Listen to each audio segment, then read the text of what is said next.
Reservoir నుంచి 70 టీఎంసీలకు ఆనాటి ప్రభుత్వం మంజూరు ఇచ్చింది పర్వ ప్రాజెక్టు. సరే, తర్వాత కేసీఆర్ దాన్ని షిఫ్ట్ చేసి శ్రీశైలం బ్యాక్వాటర్ తీసుకురావడం జరిగింది. 35,000 కోట్లు మంజూరు ఇస్తూ 27,000 కోట్లు ఖర్చు పెట్టి ఎక్కడ కూడా అసలు దానికి అవసరమే. అసలు ఈ పాలమూరు ప్రాజెక్టు పూర్తి కావాలంటే ఇంకో 40,000-50,000 కోట్లు కావాలా, అడ్మినిస్ట్రేషన్ శాంక్షన్ ఇవ్వాలా, కెనాల్స్లో ఏమీ లేవు. అయితే మరి అసలు చేసినటువంటి మొట్టమొదటి పొరపాటు ఏంది కేసీఆర్ చేసింది?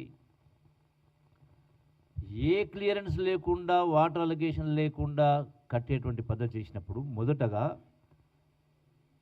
ఎందుకు గ్రీన్ ట్రిబ్యునల్ దీన్ని రిజెక్ట్ చేసింది? పెనాల్టీ 400 కోట్ల రూపాయల పెనాల్టీ వేసింది, మీరు పనులు ఆపండి అని. ఎందుకంటే ఎన్విరాన్మెంట్ క్లియరెన్స్ లేదు. అసలు మొదలే ఎన్విరాన్మెంటల్ కంటే పని స్టార్ట్ కాకముందుకే ఎన్విరాన్మెంటల్ క్లియరెన్స్ తీసుకొని ఉంటే మన నిధులతోటి మన నీళ్ళు మనం తీసి వాడుకునే అవకాశం ఉండింది. ముందు చేసే పని వెనుక పని చేసే దాన్ని ముందు పెట్టే కార్యక్రమం చేసి, సో ఆ తదనంతరం ఏం జరిగింది? వీళ్ళే సుప్రీంకోర్టుకు కేసీఆర్ ప్రభుత్వమే, హరీష్ రావు మంత్రి ఉన్నప్పుడే, కేసీఆర్ దానికి సంబంధించి ముఖ్యమంత్రి ఉన్నప్పుడే సుప్రీంకోర్టులో మేము ఇరిగేషన్ ప్రాజెక్టు కోసం కాదు, తాగునీటి కోసమే వాడుకుంటామని చెప్పని సుప్రీంకోర్టులో పిటిషన్ ఫైల్ చేశారు. మరి ఇప్పుడు నీవు చెప్పేది ద్వంద్వ వైఖరి కదా. ఒకవైపున పాలమూరు ఇరిగేషన్ ప్రాజెక్ట్ అంటున్నావు, మరి మీరు సుప్రీంకోర్టులో ఆ స్టేట్మెంట్ ఎందుకు ఇచ్చారు? ఎన్విరాన్మెంట్ క్లియరెన్స్ లేకుండా. అంటే ఎన్విరాన్మెంట్ క్లియరెన్స్ లేకుండా అసలు పని ముందుకు పోతుంటే మేము ఇరిగేషన్ కోసం కాదు, ఇది ఓన్లీ డ్రింకింగ్ వాటర్ కోసం చేస్తూ ఉన్నామని చెప్పి దానికి ఆపడం జరిగింది. గ్రీన్ ట్రిబ్యునల్ 400 కోట్లు పెనాల్టీ ఇస్తే అప్పుడు సుప్రీంకోర్టు పోతే సుప్రీంకోర్టు ఈ మధ్య కాలంలో 2025లో మీరు తాగునీటి కోసం మీ పనులు మొదలుపెట్టుకోవచ్చని ఆ స్టే ఎత్తేస్తూ క్లియరెన్స్ ఇచ్చింది. ఒక అంశం. రెండవది, ఈరోజున అన్నిటికంటే ప్రథమమైంది, ఇప్పుడు చదివేస్తే ఉన్నమతి పోయినట్టుగా కేసీఆర్ మాటలు స్పష్టంగా కనపడతా ఉన్నాయి. మనకు తెలంగాణ రాష్ట్రం వచ్చిన సందర్భంలో రాష్ట్ర పునర్విభజన చట్టం చేసింది. రాష్ట్ర పునర్విభజన చట్టంలో ఆనాటి ఆంధ్రప్రదేశ్కు, అంటే ఆనాటి కంబైన్ ఆంధ్రప్రదేశ్కు 811 టీఎంసీ వాటర్ అలిగేషన్ ఉంది తెలంగాణ మొత్తానికి సంబంధించి. పునర్విభజన చట్టంలో ఎన్ బ్లాక్ అలాట్మెంట్ చేశారు. అంటే 811 టీఎంసీలు తెలంగాణ ఆంధ్ర కలిపి 811 టీఎంసీ అని ఇచ్చారు. అంటే ఇంత స్పష్టంగా పునర్విభజన చట్టంలో ఇచ్చినప్పుడు మనం రాష్ట్ర ప్రభుత్వం ఏం చేయాలి అంటే, నదీ పరివాహక ప్రాంతం ఎంతైతే ఉంటే, అంటే జాతీయ కానీ అంతర్జాతీయ నీటి సూత్రాల పథకాల ప్రకారం పరివాహక ప్రాంతం ఎంత ఉంటే అంత వాటర్ అలొకేషన్ అవ్వాలి. అది సహజ నీటి ఒప్పందాలు ఉంటాయి హెల్సింకి ఒప్పందం నుంచి. దాన్ని పక్కన పెట్టి సెన్స్లెస్గా మాకు 290 టీమ్స్ మేము వాడుకుంటాం, 511 టీమ్స్ మీరు వాడుకోండి అని 10 సంవత్సరాల పాటు ఇచ్చింది కదా. అంటే లేని హక్కును మీరు ఆంధ్ర వాళ్లకు కల్పించే కార్యక్రమం చేసిండ్రు. ఆ రోజు నుంచి ఈనాటి వరకు మీరు ఈ 10 సంవత్సరాల కాలం ఇదే మన రైట్ కోసం 69.5% కోసం మనం ఫైట్ చేయకుండా 39కే మీరు ఒప్పందాలు చేసుకున్నారు. నీళ్ళు వాడుకోవడానికి వాళ్ళు హక్కు ఇచ్చింది మీరు. అంటే you have created circumstantial evidence. Andhra వాళ్ళం ఒక సాక్ష్యం కింద మీరు చూపించే కార్యక్రమం చేశారు. దానికి తోడు మీరు అది రెండవది ఇంకో తప్పిదం చేశారు. ఈ ప్రాజెక్ట్ కోసం 45 టీఎంసీలు మైనర్ ఇరిగేషన్ సేవింగ్స్ ద్వారా మేము దీన్ని పాలమూరు వాడుకుంటామన్నాడు. మైనర్ ఇరిగేషన్ తెలంగాణకు సంబంధించిన మైనర్ ఇరిగేషన్లో 45 టీఎంసీలు మాకు మిగులుతున్నాయని చూపిస్తే రేపు ట్రిబ్యునల్ ఆర్డర్లో కానీ కోర్టులలో కానీ మీకు 40 టీమ్స్ అదనంగా ఉంది కదా అని దాన్ని కట్ చేసే అవకాశం లేదా? మనం నష్టపోవా? అందుకే మీరు అసలు ఫస్ట్ ఎన్విరాన్మెంటల్ క్లియరెన్స్ తీసుకొని అసలు మీరు ప్రాజెక్టు ముందుకు తీసుకెళ్లే కార్యక్రమం చేసి ఉంటే మన నిధులతోటి, కేంద్ర ప్రభుత్వ నిధులు ఉన్నప్పుడు మనకు అన్ని క్లియరెన్స్ అవసరం, కేంద్ర ప్రభుత్వ నిధులు అవసరం లేనప్పుడు మనకు ఒక అవకాశం ఉండింది, దాని మీద జారబిడ్చే కార్యక్రమం చేశారు.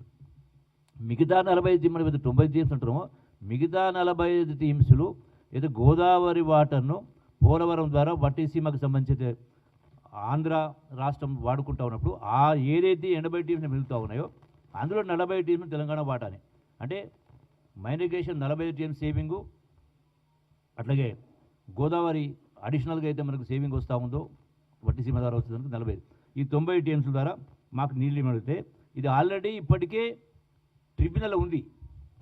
అంటే మీరు 10 సంవత్సరాల కాలం, నేను ఏమంటా ఉన్నా, కేసీఆర్ గారు, కల్వకుంట్ల చంద్రశేఖర్ గారు, మీరు మేధావులు కదా, మీరు 10 సంవత్సరాలు అధికారం ఉన్నారు, అసలు కోర్టులకు ఎందుకు పోతారు? ప్రభుత్వాలు చేయనప్పుడు. ప్రభుత్వాలకు న్యాయం చేసేటువంటి బాధ్యత ఉంది, అధికారం ఉంది. కేంద్ర ప్రభుత్వాలకు రాష్ట్రాల సమస్యలు వచ్చినప్పుడు ఏది న్యాయమో ఏది అన్యాయం అనుకున్నప్పుడు కేంద్ర ప్రభుత్వాలకు ఆ నిర్ణయాధికారం ఉంది, చట్టాలు చేసే అధికారం ఉంది. రాజ్యాంగాన్ని ఇప్పటికి 120 సార్లు మార్చుకున్నాం. మరి మీకు ఎప్పుడైతే పార్లమెంట్లో విభజన చట్టంలో ఎన్ బ్లాక్గా 811 టీమ్స్ ఇచ్చినప్పుడు తెలంగాణలో కృష్ణా నది పరివాహక ప్రాంతం 69.5 ఉన్నప్పుడు మరి ఆ ప్రకారం మీరు ఎందుకు ఆ యొక్క హక్కుల్ని మీరు బీజేపీ ప్రభుత్వం వాడుకోలేదు? మీరు బీజేపీ బీఆర్ఎస్ రెండు కలిసి అంటగా ఆగినాయి కదా, అందులో భాగంగానే కదా మీరు నోట్ల రద్దుకు సపోర్ట్ చేసినారు, జిఎస్టీకి సపోర్ట్ చేసినారు, ప్రెసిడెంట్ ఆఫ్ ఇండియా ఎలక్షన్కి బీజేపీ సపోర్ట్ చేసినారు, వైస్ ప్రెసిడెంట్ ఆఫ్ ఇండియా ఎలక్షన్లో బీజేపీ సపోర్ట్ చేసినారు. అంటే అడుగడుగున ప్రతి సందర్భంలో మీరు బీజేపీ సపోర్ట్ చేసినప్పుడు మరి ఎందుకు మీరు ఈ హక్కును మనం కేంద్ర ప్రభుత్వం దీన్ని చట్టాన్ని సవరించి మనకు హక్కు ఇవ్వలేదు? ఏ ట్రిబ్యునల్స్ ఏర్పాటు చేసింది కేంద్ర ప్రభుత్వమే కదా. కేంద్ర ప్రభుత్వం ఏ ట్రిబ్యునల్ ఏర్పాటు చేయొచ్చు, రద్దు కూడా చేయొచ్చు. అంటే పార్లమెంటుకు హక్కు ఉంది, అధికారం ఉంది, అయినా మీరు ఎందుకు వద్దని మరి చేయించుకోలేకపోయినారు? మీరేదో గొప్పగా సాధించినట్టుగా 10 సంవత్సరాల ప్రభుత్వం ఈ కేసీఆర్ ఈ రోజున రేవంత్ రెడ్డి గారు 2 సంవత్సరాల ప్రభుత్వం చేయనట్టుగా దద్దమ్మలని మాట్లాడతారు. వీళ్ళు దద్దమ్మలు ఎవరు? మీదే మీ వైఫల్యం స్పష్టంగా కొట్టొచ్చినట్టుగా కనపడతా ఉంది. మీరు, మీ అల్లుడు గారు, ముఖ్యమంత్రి గారు ఇరిగేషన్, రెండో పర్యాయం 2 మీరే. రెండవది మరి 2018 నుంచి 23 దాకా కూడా అటు ఆంధ్రాలో జగన్ ప్రభుత్వం ఉన్నది, మీరే మాట్లాడిండ్రు కదా, రాయలసీమ రతనాలసీమ చేస్తామని, స్పష్టంగా నీళ్లు వాడుకోవచ్చని, గోదావరి నీళ్ళు మీరు వాడుకోవచ్చని మాట్లాడిండ్రు కదా. అప్పుడు మరి కేంద్ర ప్రభుత్వం మరి అప్పటిదాకా కూడా 2023 దాకా మీరు సపోర్ట్ చేసుకుంటూ వచ్చింది కదా. అంటే మీకు బీజేపీకి సఖ్యత ఉండి కూడా మీరు చేయలే, ప్రతి సందర్భంలో అడుగడుగునా సపోర్ట్ చేసి. కాంగ్రెస్ ప్రభుత్వం ఏ ఎన్నికలు వచ్చినా బీజేపీకి సపోర్ట్ చేయలేదే. మొన్నకు సంబంధించినటువంటి ఉపరాష్ట్రపతి ఎన్నికల్లో కూడా కాంగ్రెస్ పార్టీ క్యాండిడేట్ పెట్టడం జరిగింది, మీ లెక్క సపోర్ట్ చేయలే కదా. అన్నప్పుడు దీన్ని ఏది కూడా మీరు ఈ మొత్తం వైఫల్యాన్ని, రెండవది వైఫల్యానికి కారణం మీరే. అయితే ఇది 2000 ఇప్పుడే వాపసు వచ్చినట్టుగా, అంటే ఈ యొక్క డిపిఆర్ ఇప్పుడు రిటర్న్ వచ్చింది, వాపసు వచ్చింది కేంద్ర ప్రభుత్వం నుంచి, రాష్ట్ర ప్రభుత్వం స్పందిస్తుందని మాట్లాడుతున్నారు. అసలు ఎప్పుడు వచ్చింది రిటర్న్? ఇది 2022లోనే ఈ డిపిఆర్ రిటర్న్ వచ్చింది. ఏప్రిల్ 23 డిపిఆర్ 2023 ఏప్రిల్లో డిపిఆర్ రిటర్న్ వచ్చింది.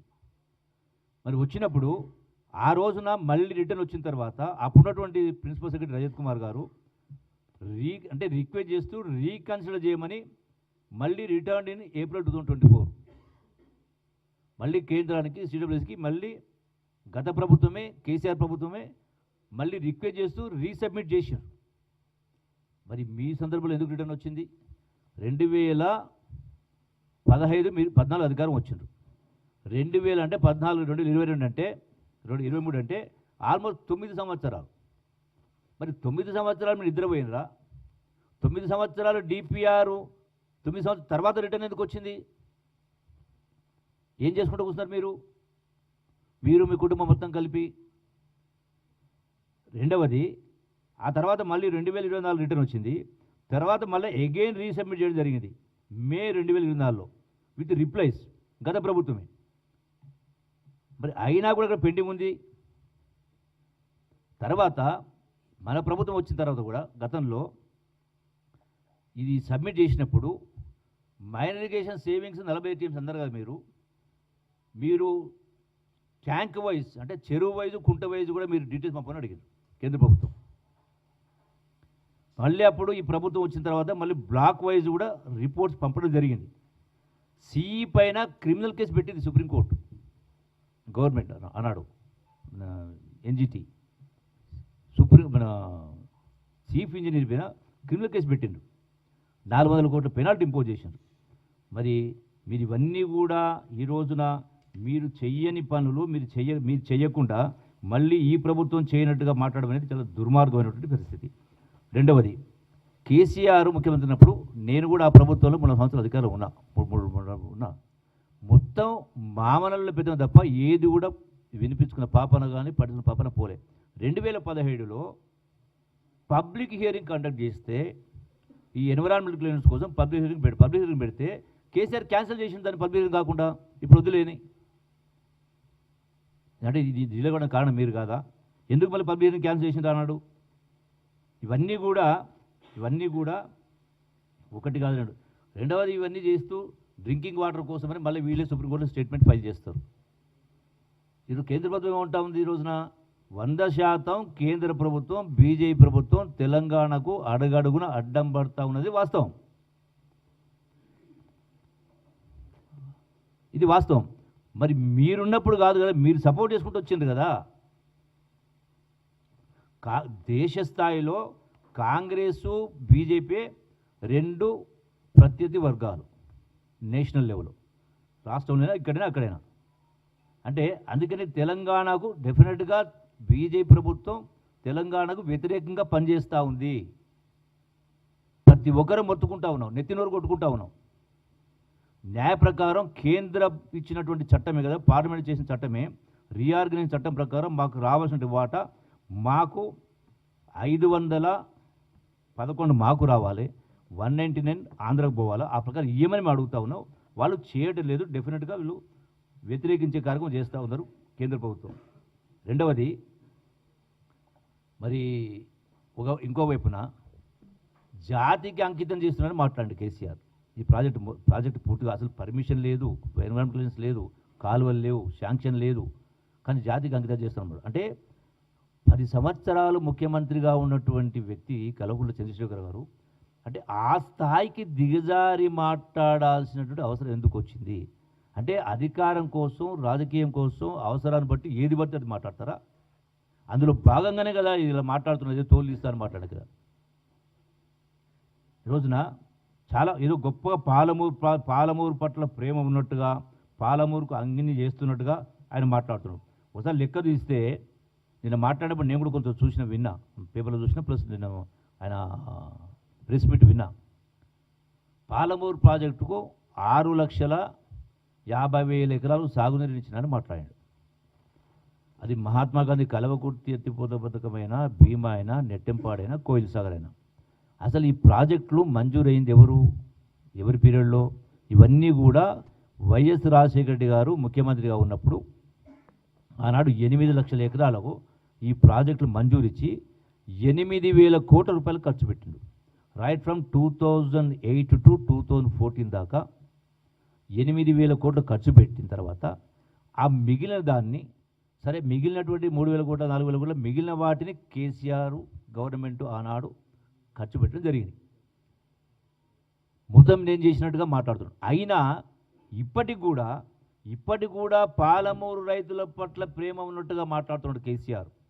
ఇప్పటికి కూడా మరి ఇన్ని లక్షల కోట్లు అప్పు చేసి కూడా ఎందుకు ఈవెన్ మహాత్మా గాంధీ కల్వకుర్తి ఎత్తిపోతల పథకం ప్రాజెక్టు పూర్తి కాలేదు? ఈరోజు కూడా ప్యాకేజ్ 29 2005 స్టార్ట్ అయింది. మరి మీరు 2010 నుంచి 2014 నుంచి 23 దాకా ఉండి 10 సంవత్సరాలు ఉండి కూడా 1,60,000 ఎకరాలు బారేది పూర్తి కాలే. ఇప్పటికి కూడా ఈవెన్ ల్యాండ్ అక్విజిషన్ పేమెంట్ కాలే ఇంకా.